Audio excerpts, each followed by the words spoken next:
Welcome back dear student. Human value subject के अंदर आज जो हम टॉपिक ले रहे हैं वो है आपका harmony between self and body. Self and body की जब हम बात करते हैं तो यहाँ पे सेल्फ और बॉडी जो आपके हमने बताया था कि इंडिविजुअल लेवल पर हम बात कर रहे हैं। सेल्फ एंड बॉडी का मतलब हम इंडिविजुअल लेवल पर बात कर रहे हैं कि इंडिविजुअल जो है पर्सन जो है उसके अंदर आई की भी नीड है और आपकी आई को हम क्या बोलते हैं, सेल्फ बोलते हैं, और बॉडी की भी नीड है। जैसे कि हम बात करें फिजिकल फैसिलिटी जो होती है, जो जिसकी हमने शुरुआत की थी required to keep the body in a good health, कि यदि हम अपनी हेल्थ को ठीक रखना चाहते हैं तो हम बॉडी का राइट यूटिलाइजेशन करना चाहते हैं तो कहीं ना कहीं हमें एडिक्वेट फिजिकल फैसिलिटी भी हमें चाहिए होगी फॉर नर्चरिंग, प्रोटेक्शन और राइट यूटिलाइजेशन ऑफ बॉडी।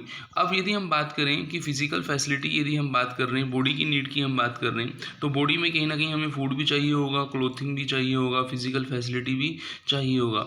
अब सपोज मान लीजिए किसी ने खाना सुबह खाया तो खाना कुछ टाइम बाद उसको चाहिए होगा, हो सकता है कि खाना वो 1 घंटे बाद, 3 घंटे बाद या 4 घंटे बाद, जब भी वो खाना खाया, फिर शाम को खाना खाया, दिन में खाना खाया, रात को खाना खाया, तो कहीं ना कहीं वहाँ पे आप ये देखें गैप आ जाता है। तो वो चीज़ें कंटिन्यूस नहीं होती, वो क्या होती हैं, वो क्या चीज़ें होती हैं, वो होती हैं टेम्परेरी होती है। तो बॉडी की नीड जो होती है जैसे फूड वगैरह जो है वो क्या है, आपकी टेम्परेरी है। एक एग्जाम्पल हम ऐसे भी समझ सकते हैं टेम्परेरी का, जैसे आप देखें कि सर्दियाँ हैं, गर्मियाँ हैं, तो हमें सर्दियों में गर्म कपड़े अच्छे लगते हैं और गर्मियों में हमें ऐसे कपड़े अच्छे लगते हैं जिसमें हम कंफर्ट में रहें, जिसमें गर्मी नहीं लगे। तो कहीं ना कहीं हम ये देखें कि वो जो कपड़े की नीड थी वही चेंज हो गई।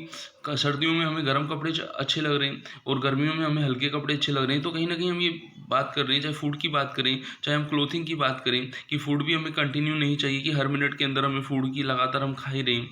और यदि हम क्लोथिंग की बात करें कि एक तरीके का कपड़ा ही हम कंटिन्यूस नहीं पहन सकते, कि मोटा कपड़ा भी हम पूरे साल भर पहन रखें या फिर हल्का कपड़ा भी पूरे साल भर पहन के रखें। तो कहीं ना कहीं वो नीड क्या हो रही है, टेम्परेरी हो रही है। वो क्या है, आपकी फिजिकल फैसिलिटीज़ वगैरह हैं। अब इन चीज़ों को यदि हम देखें कि साल भर में आपको कितना खाना है, साल भर में आपको कितना पहनना है, तो वो चीज़ें आप काउंट कर सकते हैं कि मेरा जो है क्वांटिटी इतना है, कि फूड मुझे इतना चाहिए और क्लोथिंग मुझे इतना चाहिए। तो यहाँ पे हम ये बात कर रहे हैं कि जो आपका ह्यूमन होता है, ह्यूमन क्या होता है, कोएग्जिस्टेंस होता है सेल्फ और बॉडी का होता है। ह्यूमन को यदि फूड क्लोथिंग चाहिए तो उसकी नीड क्या है, वो टेम्परेरी है, वो आपकी परमानेंट नहीं है, मतलब कंटिन्यू नहीं है। कंटिन्यू का मतलब ये हुआ कि सेम कपड़ा आपको वही चाहिए, आप लगातार हर मिनट के अंदर खा रहे हैं, ऐसा नहीं है।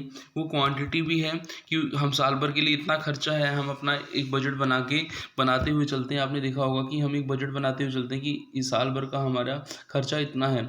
तो कहीं ना कहीं हम ये देखें कि ह्यूमन ह्यूमन यदि जो है, ह्यूमन की बॉडी यदि यदि हम उसको एडुकेट फिजिकल फैसिलिटी मिल जाती है तो उसको फीलिंग मिलती है, किसकी, प्रोस्पेरिटी की फीलिंग मिलती है, जो हमने लास्ट लेक्चर के अंदर भी पढ़ा था। अब हम बात करेंगे किसकी, ये बोलो, अब हम बात करेंगे आई की। आई का मतलब है हम सेल्फ की बात करेंगे। तो आई सेल्फ मीन्स क्या हुआ कि हम यहाँ पे जब हम बात करेंगे तो हम हैप्पीनेस की बात करेंगे, यहाँ पे हम ट्रस्ट की बात करेंगे, यहाँ हम रेस्पेक्ट की बात करेंगे, जो चीज़ें हमने पहले भी पढ़ी थी। तो आई की जो नीड होती है वो क्या होती है, आपकी कंटिन्यूस होती है। ऐसा नहीं है कि आप इस मिनट तो खुश होना चाहते हैं, अगले मिनट आप दुखी होना चाहते हैं, उससे अगले मिनट खुश होना चाहते हैं, फिर उससे अगले मिनट दुख होना चाहते हैं।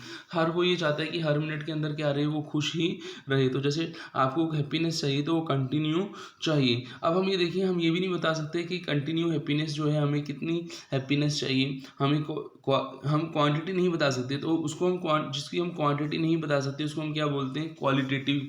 तो यदि हम बात करें कि जो आई की नीड होती है वो क्या होती है, क्वालिटेटिव होती है, जबकि बॉडी की नीड क्या होती थी, क्वांटिटेटिव होती है। हमने ये भी पढ़ा था कि यदि आप हैप्पीनेस की बात करते हो, हैप्पीनेस की बात करते हो, म्यूचुअल हैप्पीनेस की बात करते हो, तो कहीं ना कहीं आपको राइट अंडरस्टैंडिंग के साथ साथ क्या चाहिए, बोलो, आपको फुलफिलमेंट ऑफ रिलेशनशिप चाहिए। तो आपको राइट अंडरस्टैंडिंग जरूरी है या फिर नहीं है, तो आप कहेंगे सर बिल्कुल सही कह रहे हैं, हमें राइट अंडरस्टैंडिंग भी चाहिए। राइट अंडरस्टैंडिंग के बिना हम हैप्पी नहीं हो सकते। यदि लैक ऑफ राइट अंडरस्टैंडिंग है तो हम जो फुलफिलमेंट ऑफ रिलेशनशिप नहीं कर पाएंगे, तो हम हैप्पी नहीं होंगे। अब यहाँ पे हम ये देखें कि जो ह्यूमन बीइंग है, ह्यूमन बीइंग जो है वो अपने एफर्ट किस लिए कर रहा है। एफर्ट आप ये देखें कि हम अपनी आई की नीड, जो सेल्फ की नीड है, उसको पूरा कर रहे हैं या फिर बॉडी की नीड पर फोकस कर रहे हैं। तो आपको देखने पर ये मिलेगा, मैं ये नहीं कह रहा कि सभी जगह आपको देखने के लिए मिलेगी, मोस्ट ऑफ ह्यूमन क्या करते हैं, वो एक्यूमुलेशन करते हैं, फिजिकल फैसिलिटी का करते हैं। यदि फिजिकल फैसिलिटी उनको नहीं मिलती है तो वो इनफ नहीं होती, तो वो डेप्राइव फील करते हैं, और वो हमेशा एफर्ट किसके लिए करते हैं, फिजिकल फैसिलिटी के लिए करते हैं। कहने मतलब ये कि हम बॉडी के लिए क्या करते हैं, फूड है, क्लोथ है, फिजिकल फैसिलिटीज़ के लिए हम क्या करते हैं, वर्क करते हैं, जबकि ट्रस्ट है, रेस्पेक्ट है, इन चीज़ों को हमने क्या रखा हुआ है, सेकेंडरी रखा हुआ है। हम वही बात कर रहे हैं कि जो बॉडी की नीड है वो जो आपकी फिजिकल फैसिलिटी है उससे पूरी की जाती है, जो सेल्फ की नीड है वो हैप्पीनेस वगैरह वो हम किससे पूरा कर सकते हैं, ट्रस्ट रेस्पेक्ट से हम पूरा कर सकते हैं। तो हमने यही देखा कि जो आपका ह्यूमन जो है, ह्यूमन के अंदर जो सेल्फ और बॉडी है उसके अंदर हार्मनी कब आएगी, जब हम सेल्फ की नीड जो है सेल्फ से पूरा करेंगे और आपकी बॉडी की नीड जो है बॉडी की नीड बॉडी से पूरी होगी। जैसा कि हम किसी एनवायरनमेंट के अंदर रहें और उसके अंदर यदि हम देखें तो हम अपने सारे एफर्ट किसके लिए रख रहे हैं, हम सारे एफर्ट किसके लिए रख रहे हैं, फिजिकल फैसिलिटी के लिए रख रहे हैं। तो यहाँ पे हमने ये जो लास्ट लेक्चर में भी हमने ये बात की थी कि राइट अंडरस्टैंडिंग है हमारे साथ और फुलफिलमेंट ऑफ रिलेशनशिप है, तो हम क्या रहेंगे, म्यूचुअल हैप्पीनेस में रहेंगे, विद ह्यूमन बीइंग रहेंगे, ठीक है ना। और राइट अंडरस्टैंडिंग है और एडिक्वेट फिजिकल फैसिलिटी है तो हम क्या रहेंगे, बोलो, म्यूचुअल प्रोस्पेरिटी के अंदर रहेंगे। तो इस चीज़ को हमने पहले भी पढ़ा था, इसको हमने यहाँ पे भी देखा। तो ह्यूमन के लिए ये सब चीज़ें जरूरी हैं, राइट अंडरस्टैंडिंग भी जरूरी है, आपका प्रोस्पेरिटी भी जरूरी है, फेयरनेस, ट्रस्ट, कोएग्जिस्टेंस भी जरूरी है। तो ये चीज़ें हमें क्या करेंगी, इन चीज़ों को आगे डिटेल में समझने में हमें क्या करेंगी, हेल्प करेंगी कि सुख क्या है, सुविधा क्या है। तो हमने यहाँ पे यही देखा है कि आई और बॉडी की नीड क्या है, और हमने यहाँ पे हार्मनी जो थी बिटवीन सेल्फ और बॉडी को समझा। तो मिलते हैं नेक्स्ट लेक्चर में। थैंक्स।